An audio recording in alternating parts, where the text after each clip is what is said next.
and welcome to the Joie Miller Podcast. I'm Pastor Joie Miller from Champion Christian Center, and I'm so excited that you chose to tune in today. We are in our Revival of Responsibility season here on the podcast, and we have been talking about taking responsibility over the relationships in your life. And I'm so excited to continue that conversation today. I want to talk about loving after loss and how to navigate relationships after you've come through a season of loss and not letting it define you. And so I'm excited to have my amazing friend Janelle Hancher on the podcast today. She's going to be sharing some of her life experiences with you. But we're going to launch in, and I want, as we enter into this conversation, I want to bring to your remembrance the story of Ruth and Naomi in the Bible. And Ruth and Naomi is such a beautiful story. We see these women who have experienced tremendous loss. We see that Naomi had lost her husband and her sons, and she's left with these daughter-in-laws, Ruth and Orpah. And she tells them, like, look, it's been a season of loss. And so go ahead and go back to your business. And Orpah goes and she moves on with her life. But Ruth clings to Naomi and she said, I'm not leaving you. And her ability to navigate this relationship, to take responsibility for this relationship, brought her into tremendous blessing, new hope, new life. And so we're going to talk about that today, how actually our experiences can actually mold us if we reframe them to a way where they work for us, not against us. That life doesn't happen to us, it actually happens for us. And many times when you experience a loss or you experience a trauma, we can let that thing define us. We can kind of wear it. I've been through loss and trauma. I lost my mom when I was 27. I had several losses since then, but learning that doesn't have to be my story. And so I've invited Janelle on the podcast today because she is not a stranger, unfortunately, to loss. And so Janelle lost her mother, and she has truly been an inspiration. I was telling her a little bit before we started recording, just her ability to navigate relationships and to invest in relationships. And I've watched you, Janelle, go from having a newborn baby to raising your kids to adult children, while still, having losses in your life, but not letting that define you, actually making it a catalyst for improvement and being better in all those areas. And it's always inspired me. So I wanted you to share today just a little bit of your story and how loss hasn't labeled you, but how you've used it to redefine the relationships in your life. Well, thank you for having me on. I'm super excited to be here with you, and just happy to share anything that God has done and give him all the glory. But yeah, you can take loss two ways. You can take it as, the victim mentality, or you can take it, like you said, and use it for good and use it for the glory of God. And so, when you do go through loss, it really gives you a different perspective and an appreciation for relationships and for people that are in your life. And so with the loss of my mom, it actually allowed me to have so many mom figures in my life, to have so many other mentors in my life. And they poured into me. And then those relationships, whether it's friendships, you just really cherish them. You don't take them for granted, and you really need them. Right. I didn't have a mom. I didn't have a sister, after age 13. So share with us, just for, if you don't mind, just the story of how old you were and how you did lose your mom at that young age. Yeah. So I was 13 and my mom had died of cancer. And so when she passed away, our whole family kind of just went into their own grieving process, and kind of everybody just hibernated and was just trying to grieve and deal with it. My grandmother, my aunts. And so I was kind of felt all of a sudden all alone. I had nobody to talk to. Do you feel like you were forgotten in the process of everyone dealing with their own grief? Yes. And so there was really nobody to talk through. And you were 13. Yes. There was no one to talk through this loss. And my mom and I were very close. I would talk about all my crushes and, just everything that I was going through. And so my friendships, my girlfriends became so important. And then the older women that came into my life and kind of took on that role, there were women that came to my prom. There were women that, just came to those important events in your life, and they poured into me. And I cherish those. This is so good, because in that moment, you could have become bitter. You could have taken on the victim. Nobody cares about me, because really you were left as a 13-year-old girl to kind of navigate life. And it didn't just happen. How long had your mom been sick before you were 13? She was sick my whole life. So by the time I was age 5, like as long as I can remember, she was very sick. So just one year she would be good, the next year she'd be in remission. It was just a whole roller coaster. But, taking care of her, giving her shots and medications. She had a port. So just very sick most of my whole entire life. And so when she did pass away, you said everyone kind of was like every man for himself. So, you could have had the mentality like, poor me. You could have really shut down. But talk for a minute how you had to make a decision to allow those people into your life and to really invest in those relationships, because you've navigated it even as an adult so beautiful. So how did that start when you're 13 and nobody's there? Like when you come home from school, nobody cares who your crush is. Like, talk us through that. Yeah. It wasn't easy, and I didn't do it perfect, and I made a lot of mistakes and did have a lot of, resentment and some hard seasons. One being just jealous, which this sounds weird, but if you've had this type of loss, you get it. Just being jealous of my friends with their mom, which is such a weird thing that you wouldn't even realize. And I know my friends didn't realize, and it was no fault of them and still isn't. No, I get it. Even to this day, like I'll see adult women with their moms shopping or whatever. And it's not a jealousy, like you want something bad to happen to them, but you're like, you go through this thought process of like, God, that would be nice. Like, why don't I have that? Or I hope they like appreciate what they have in the season that they have it. Right. So. And that's something I tell my friends, like, you're so blessed. You're so, just really cherish, the aspects, of having a mom, through every stage. But yeah, I didn't always do it well. And yeah, I would, it was like a bittersweet at times, because I would, go to the house and spend the night. And as much fun as I loved it, I would go home and just have, issues. But the important thing is just really wrestling those out before the Lord, and really just taking all the hurt before the Lord, not letting it create a root of, because it really could have created a lot of damage. It could have taken a lot of different roots, bitterness, anger, towards those things, or towards people putting up walls. Right. And you see that a lot. You see a lot of people put up walls, and they, I heard something the other day, and it sounded so great, I guess, but it was a very popular businesswoman, and she said that she has her family. She said, I don't need friends. I'm good. She said, my business people, those are who those are my friends. And, everybody was commenting in the comments below, and they're like, yeah, we don't need friends. We're good. We don't need anybody else. But I was so hurt by that and so saddened for that perspective, because one, my initial thought was, that's good that you're good, but what about all the people that need your friendship? Like, you might not need a friend. And some days we can all probably be like, I don't need another friend. but somebody needs us to be their friend. And so just recognizing that and switching that. And so, my friends became very important to me. They were my outlet. They were the ones that I talked to. They were the ones that I shared, whatever I was going through. And so having that mentality of, whether it was my peers or whether it was the ladies older than me pouring into me, I want to do that for other people. So it no longer, it says, in the Bible and Proverbs that, a friend loves. And so we're never called to be loved.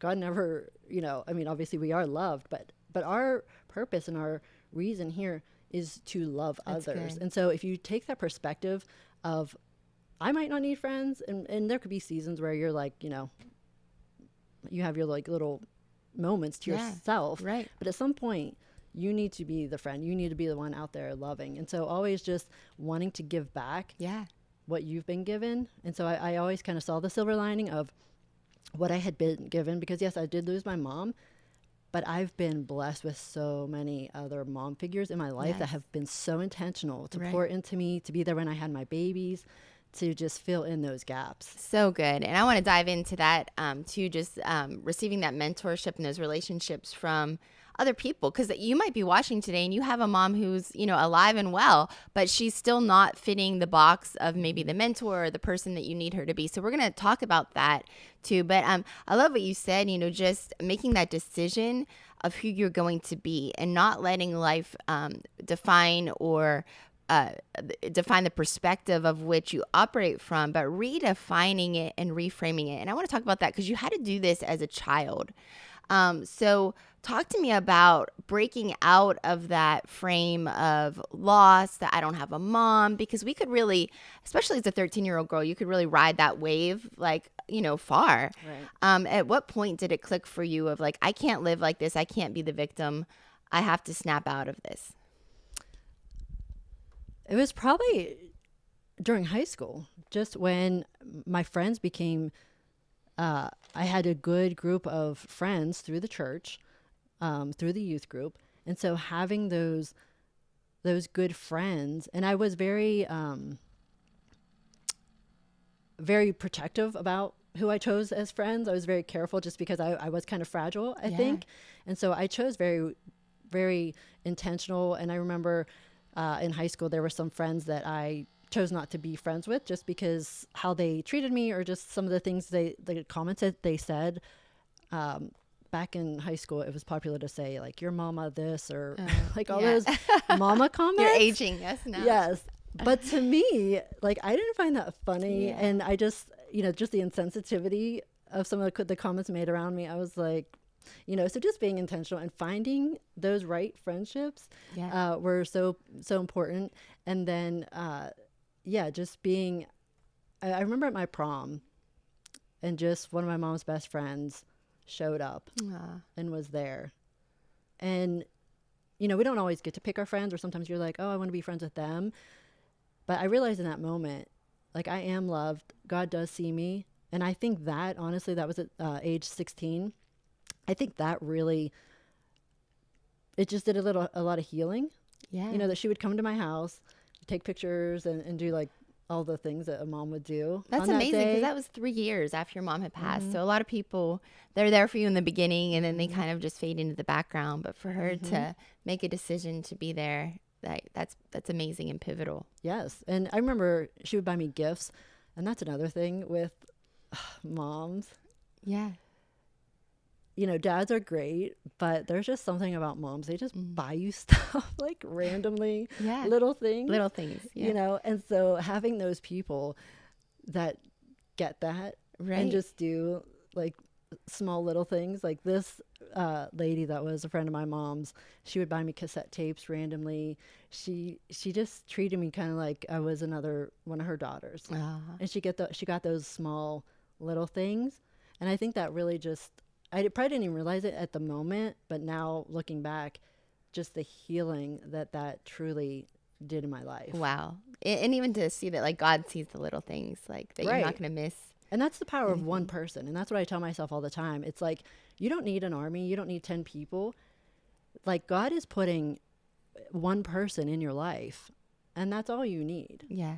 And so when you recognize the power that I could make, one person, I can make one person, I can make all the difference in their world. And, our motto is, reach the one. And so just realizing the power that you can have on one person's life. I think that's another big thing, is just realizing the impact. Yes. And the power that you can literally change somebody's life. I love that. And it just reminds me of the story of Ruth and Naomi again, as that's kind of the basis.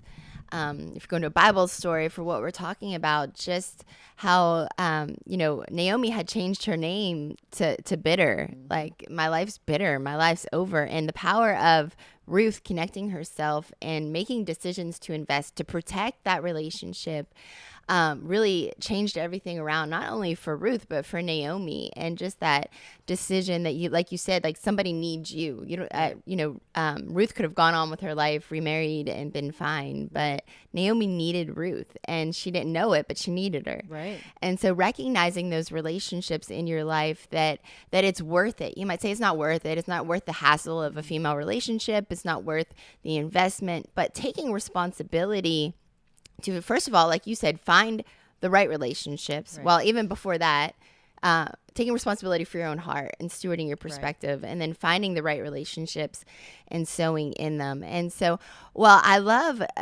just your story of watching you then get married and become a wife. And I got to witness you in this season and just how you really just killed it as a wife. And, you know, you look back and you don't wonder, but you're like, would I be the same version of myself had hardship not touched my life? Not that we want it. Right. But we all know that God takes it and he turns it and he uses it for his good. He makes beauty out of ashes. So, you know, do you think, I know this is a bold question, do you think, and I want to talk about how you became a wife without a mom, because like I said, some of you have a mom, but she's not present in your life. So really stripping away the excuse of, I don't have a mom to teach me how to do these things. I don't have a mentor. But do you think that you would be the version of Janelle that you are now if your mom would have been in your life? No, I definitely wouldn't have. And that's, again, something that you wrestle through with God. Mm-hmm. And I would say I wrestled with that probably for 20 years. Even as far as like 10 years ago, I would kind of have this attitude towards the Lord. Like I could have been so much better. I could have been, you know, if I had this or had that, I would have been so much better in so many different ways. And I really questioned God, and I would say that for a lot of my life, probably up until about 10 years ago. Wow. Really? Yes. I didn't know that. No. Because, and I don't want to steal your punchline, but because I think, obviously, we want your mom here. We want our moms. I wish my mom, but like, I think that you are so much a better version of yourself, not because of, but because you had to mine out people. You had to like define what things look like for yourself. So like you've always been my hero in that way. So to hear you say that is just, Yeah. And so finally God kind of just spoke to my heart, and I wouldn't have seen the world through the lens that I see it. I wouldn't have seen people the way that I see them had my mom been alive. And he kind of showed me a picture one day of just the depth and just how I see things, where I wouldn't be this person. I wouldn't see the things. I wouldn't see, the person that does have loss. I wouldn't see, the youth, girl that, her mom's alive, but not really in her picture, So once he just gave me that peace and like really just spoke to my heart, just saying, no, you're exactly who you're meant to be. Yeah. And you are better. You're a better person this way. And so I think whatever your circumstances is, whatever cards you've been dealt, like you said, Pastor Joey, maybe you have a mom and maybe she's not been a great mom, or, whatever, life that God has put you in. And I know you talk about this a lot too, just, thinking you wish things would have been a better way or things would have been different. I mean, we could all say that, right? But I think you really just get to the core with the Lord and really, and that's the thing. I just really get to the core and to the root of my heart with the Lord. I wrestle it out, and sometimes it takes days, years, weeks. It does take time. But just really getting to the root and letting him speak to you and letting his word, getting into his word and reading his word and his scripture, and just getting that healing and getting those revelations that, no, this is exactly who I created you to be. Yeah. This scenario, although, we don't believe it's God's will to still kill and destroy, but Romans 8:28, he uses it all for his glory. Yeah. And so once I realized that, I stopped with the, complaining or questioning or wishing like, oh, I wish I would have been so much. Yeah, I would have been a different wife. I would have been, but God uses it. He forges us in those moments. And absolutely, like you said, even growing up, when I had my mom, I was like, why couldn't she be like this? And I think we all play that game, and it's a blame game almost. Like, it's immaturity too when you're young, but it's that blame game of, if she were like this, then I would be like this. And and the moment you take responsibility for yourself and you say, no, like, God is very sovereign and he put me in this family for a reason. And that's why I love the book of Ruth too. It's about God's sovereignty. Yeah. in everyday circumstances. He uses the term, it just so happened, a million times in the book of Ruth. And that's how it is in our lives. Like, it just so happened I was born into the family I was born into. Like, it's not an accident, God, it seems like it just so happened, but God was very intentional in it. And God's very intentional in your family. And like you said, he never ordains sickness or disease, but he certainly will use it for your good and his glory. And so, navigating that to say, I'm not going to allow any limits, and I'm not going to allow any labels to define me. And that's what taking responsibility in loss is. I'm not letting that define me or restrict me, but I'm actually going to use it to propel me. And so talk to me for a second about interviewers. I'm being selfish. Talk to me about this, about just becoming a wife. And here you are, like, you're married now. And it's one of the seasons that we look to our moms a lot. Married into a family where Jeff's family had a lot of struggles in and of themselves. And so talk through that season and how what you came out of prepared you for that. Yeah. Well, one thing I do want to touch on, because I feel like this has spoken to a lot of young people when they're looking for a spouse. So I grew up and my mom was terminally ill my whole life. And whenever I met Jeff, about a month into our relationship, he told me that both of his parents were terminally ill. And so this was a area and an opportunity where my loss could have taken me out of my destiny. Wow, yeah. And so I think it's important for people to realize that sometimes when it looks scary or it looks like this could not possibly be God's plan for my life. Like, you wanted to run, right? You wanted to be Orpah and be like, I'm out of here in this situation. When he told me both of his parents, not one, but both, are terminally ill, and anybody that's had terminal illness, you realize it just plays a toll.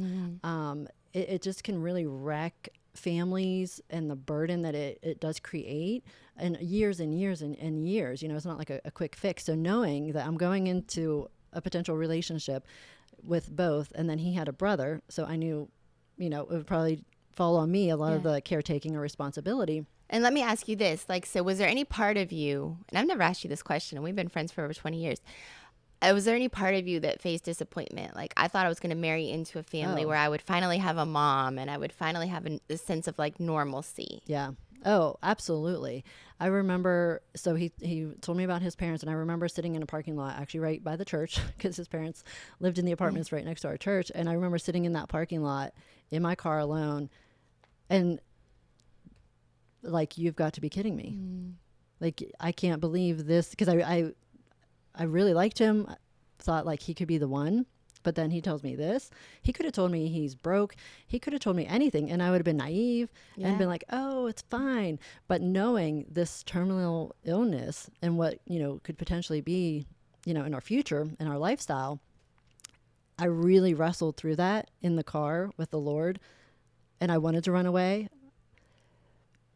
But it's so important that you get with the Lord and you listen and you pour your heart out, pour it all out. That's good. Pour out all of it, because it's only when you pour out all of it, every hurt, every fear, every lie, everything that you're thinking and feeling in a moment, you pour it out, because he sees it anyway. Yeah. But when you pour it out and then you let him minister, you let him speak to your heart, and you hear the truth. Because in that moment, I was like, no, I'm so out. That was the deal breaker. Like you said. Yeah. Okay. Yes. But for whatever reason, I sat in my car and I wrestled it out. And I was like, am I going to do this? Because if I'm going to do this, I'm going to do it. And I'm going to do it well. And I'm going to love well. And I don't want to have regret. Because you were going back into, we talk about all of the just natural elements, but you were probably going back into a trauma response, that you had come out of that trauma. Oh. And then you're basically going back into the fire willingly. Yeah. And my flesh wanted nothing to do with it. But I knew if I was going to go through, I wanted to do it with my whole heart. I wanted to do it well. I didn't, and so it actually. And why do you think that was? Why do you think that was your posture going into it? Coming out of what you came out of, why do you think that was so important to you, that you did it well with all of your heart? Because if you've ever faced loss, and what you have regrets. Mm-hmm. You wish you would have loved more or better, or you wish you would have known in the moment because when my mom was passing at 13, I didn't realize it was really happening, because she had died so many times before almost. So, you just wish. I remember the Lord prompting me the night before she passed to go downstairs, because she was in our dining room, and I didn't. My brother had a friend over, and I didn't want to. They were in the living room, and so I didn't. But I know the Lord was like prompting me. So you have those like little regrets, or you wish you would have loved better and taken every birthday and every holiday. You wish you would have taken it in more. Yeah. And you don't want to love at a arm's distance. Right. I didn't want to ever be half of me or half loving. I wanted to be, I'm either like all or nothing. Yes, like I'm you either are. all or That's nothing. so good, because it's so true. Like, you can't live in that regret. And so maybe it's a broken relationship. Maybe it's not even a death. Maybe it is a death. And you look back and you say, if only I would have. And people can carry like guilt and shame for years, but allowing it to be expressed, like let go of. And part of that is through loving well, like making a decision. Like, I wish I could have, I can't. I wish I could have gone back, I can't. But what I can do is I can pour out all my love on the relationships around me. Yes. And so I wanted to do it well. And so I decided in that moment that I'm here for it. And it was, you were there. You and Pastor were there with us through all of it. We had to leave a Christmas party because, the ambulance was called and we had to go to the hospital emergency, one more time, and many times. Yeah. And we would call you guys, and you guys would pray with us. You would be there for us years and years. It was 12 years of our marriage. It was like that, just a roller coaster in and out of hospitals. Every Christmas spent in hospitals. But it was so great because it was what Jeff needed. Because, he would have been so torn, or he just needed that support. He needed the wife to come alongside of him and understand and get it and know it. And I always told him, he would ask, should we do this? Should we? And I said, yes. We don't want to have regret. And I would say, when they're gone, are we going to have regret? So that's how we made our choices. That's so good. Just because I had been there, done that, and I didn't want to have any regrets. I love that, because there was, and just watching you, like, there were some hard things that you had to make that decision and ask that question: are we going to regret? I don't want to do this. It doesn't feel best for my young kids that I do this right now, but I'm making a decision not to have regret. And that's so powerful. And I would admonish you, like, live your life like that, like now, with nothing. Maybe you have nothing bad going on in your life. That is great. But allow that question that Janelle just said, like, to resonate with you when you're making decisions, to do the hard thing even. Maybe, do I want to go visit with my in-laws? Like, it's always tense. It's not a pleasant experience. Will I regret this one day? And so asking yourself that question and letting that be your motivator, that's rich. You might not realize it now, but that's rich. It's a good question to live by. Well, and something that, again, and this is to young parents, all parents, so many people would say, I can't believe you take your kids into the hospital, because as you all know, hospitals, you go in and there's a high chance you're going to come out with something, even as if you're healthy. But because I had that perspective, I didn't want to have regrets, and I wanted to love well. We spent a lot of time in the hospitals with our kids. We have pictures. They're little and they're on the bed, with Pep, opening their Christmas gifts. And that's where some people, they say I would never do that, but they're missing out on so much love. And if we had kept our kids and our, children little out of the hospital and out of those moments, like those were moments, those were holidays, those were times for them to be loved and to get love and receive love. Yeah. And so you pray in faith. And it's like, God, you're either real or you're not. You pray over them and you go and you show up for them, because one, for his parents, for Pap, and, to spend Christmas not seeing his grandkids and stuff. So I feel like it's very important to pray and have that faith.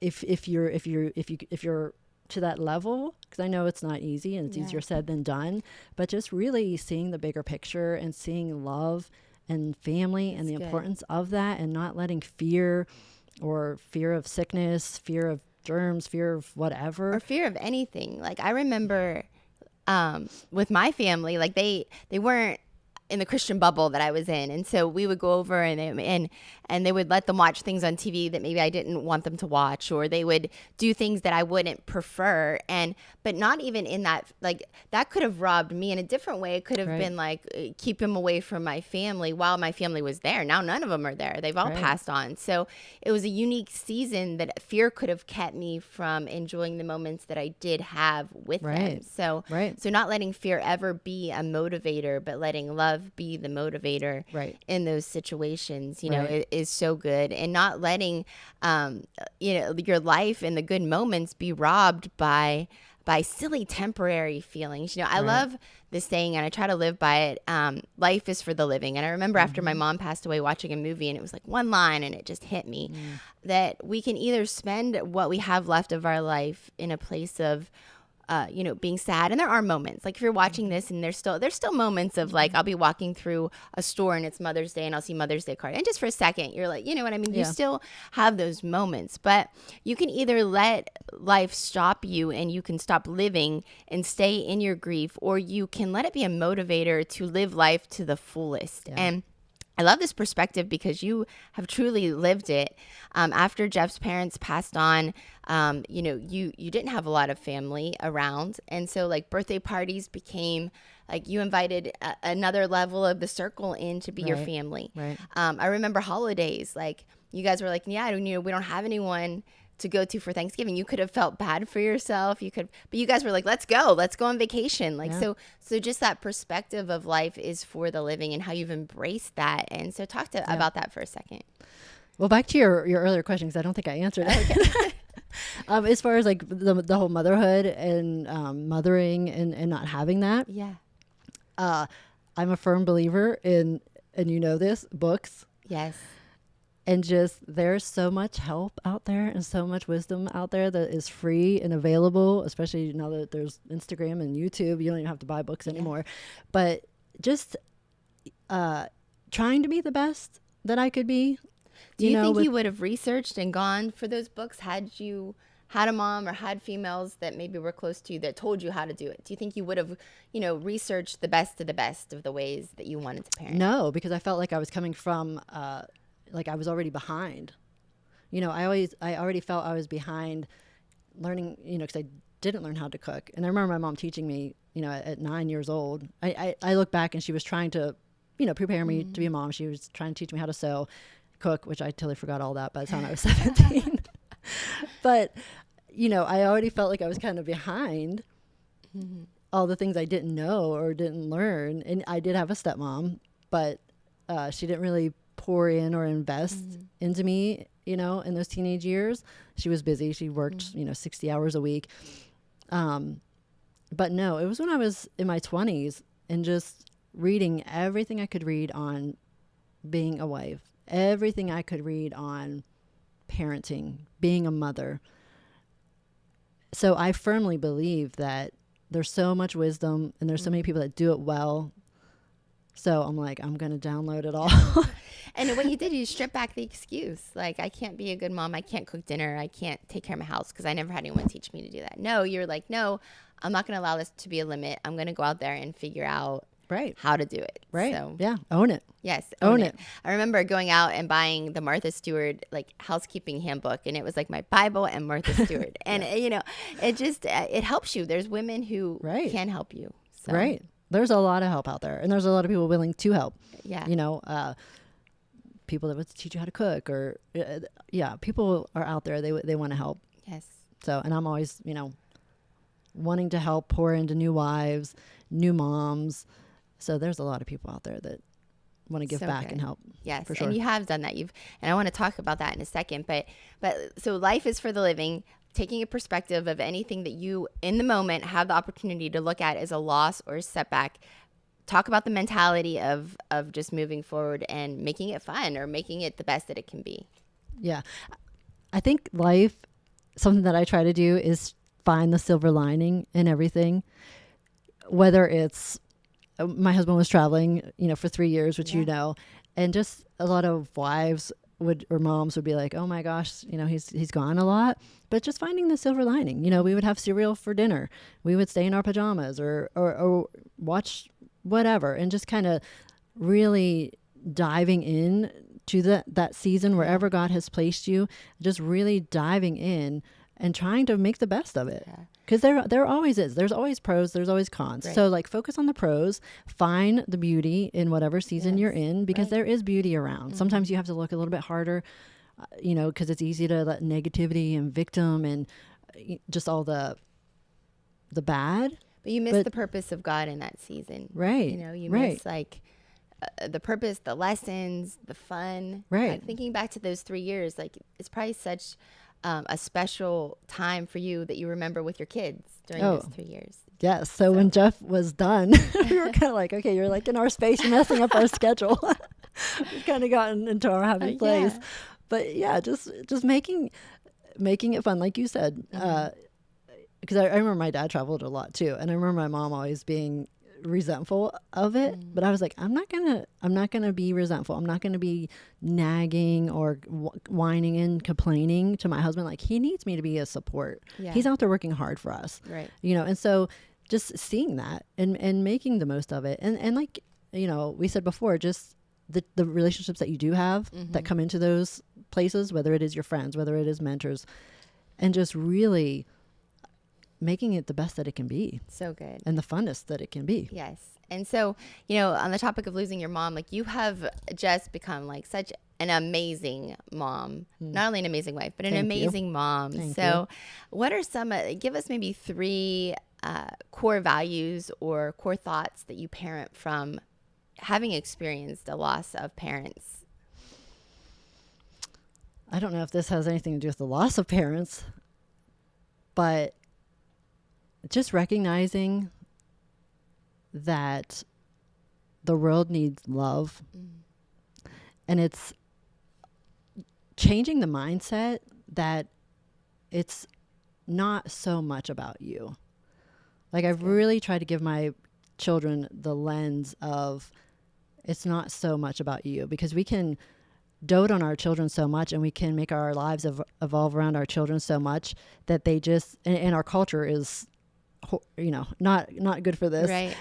Teaching and training, but just really trying to always get them to think of others, think outside of themselves, think of, what the world needs, and being a good friend and just being there for other people, because it's so easy to just kind of be like me and mine and my family and all of that. But so that was always big. It's just, even when they're little, recognizing somebody that did lose their mom, or, that friend that maybe has, something that's they're not all together, or, just be having that sensitivity. I think just training your children to see, because they don't see. Right. And I remember with my mom, she had such discernment, and she would say things about people, and I would always be like, how do you know that? But so that was very important to me to teach my children, even at a young age, is to see. Always be thinking from that perspective. When you walk into a room, who's the least, or who has without, or who might be sitting alone. And I think because they did have sick grandparents, they were sensitive to that. Yeah. They would recognize the person in a wheelchair. They would recognize the person that was on crutches. They would recognize the person that, Jeff's dad had his leg amputated. And I remember Jake, he was young, and he was so saddened by that. I mean, just so saddened. Wow. And that's another thing. Sometimes you think, and you can have the perspective that this isn't fair for my kids, that they don't have. But you're giving them something even greater, because they're seeing things and they're sensitive to things that they may not otherwise be. You're giving them empathy, the gift of empathy. And they just see the world so differently. They really do. I'm trying to think what else. 2 more. A girl mom.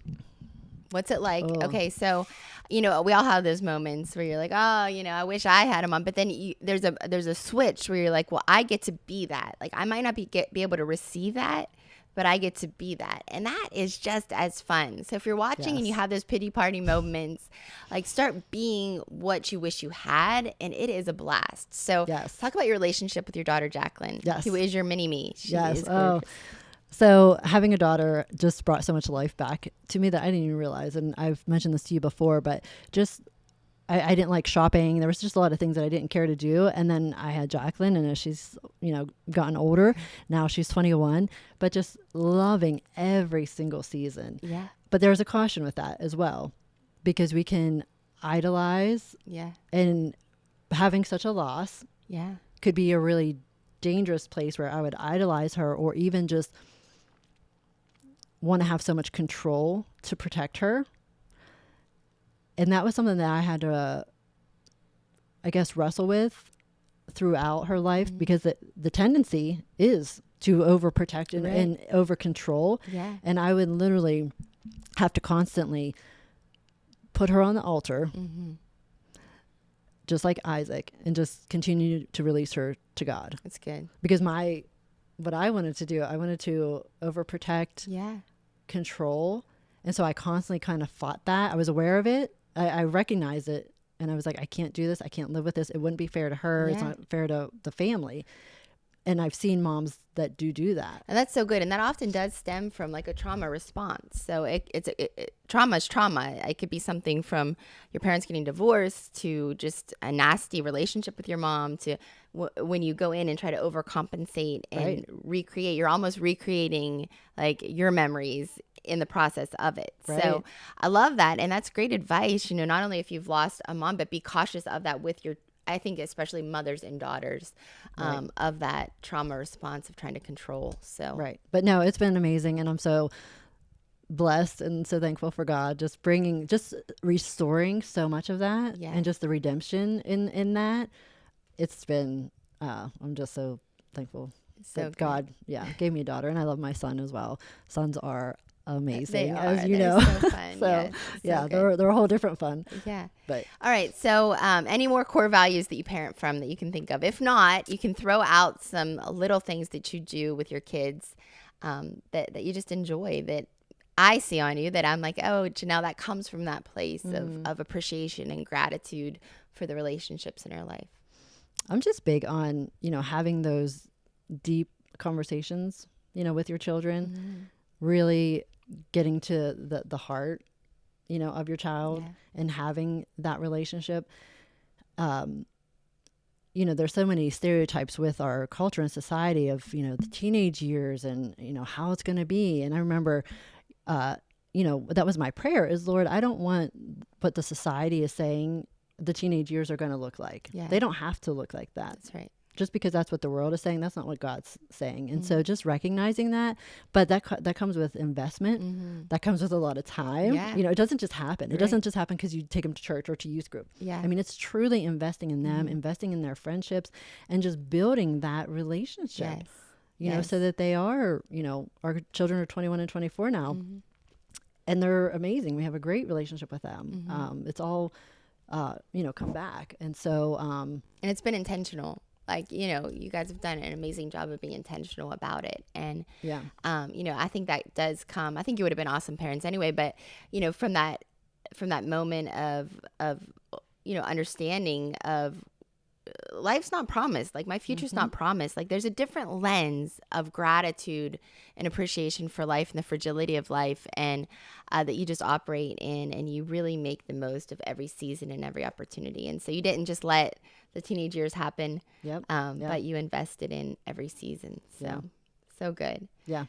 God is good. God is good. Well, thank you so much for sharing on, taking responsibility for relationships and being able to love better out of a place of loss. So any last comments you want to share before we wrap up today? Well, I do want to say that I think our Chick Church, which you have created, our relationships at Champion, which have, come through Chick Church, have come through the Champion groups.